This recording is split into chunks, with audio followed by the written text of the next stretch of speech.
আধুনিক যুদ্ধক্ষেত্রে নিয়ম একটাই, আকাশসীমা যার, যুদ্ধের জয় তার। আর ইউরোপীয় চার শক্তির যৌথ সৃষ্টি ইউরোফাইটার টাইফুন হলো সেই যুদ্ধযান, যা শুধু দ্রুত নয় বরং বুদ্ধিমান, স্টেল সমৃদ্ধ, সেন্সর দৈত্য আর এক ভয়ঙ্কর মাল্টিরল প্ল্যাটফর্ম।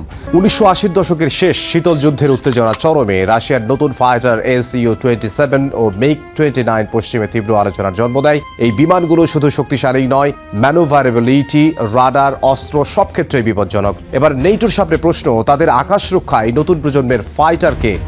সেই প্রশ্নের উত্তর খুঁজতে জার্মানি, যুক্তরাজ্য, ইতালি ও স্পেন শুরু করলো এক যৌথ প্রকল্প, যার নাম ইউরোপিয়ান ফাইটার এয়ারক্রাফট বা EFA। প্রকল্পটি ছিল ইউরোপের ঐক্যের প্রতীক, কিন্তু বাস্তবে এটি ছিল অত্যন্ত জটিল, কারণ অর্থ বরাদ্দের সমস্যা, প্রতিটি দেশের আলাদা আলাদা চাহিদা, রাডার ও ইঞ্জিন নিয়ে বিতর্ক এবং কে কত কাজ পাবে সেই বিতর্কও ছিল।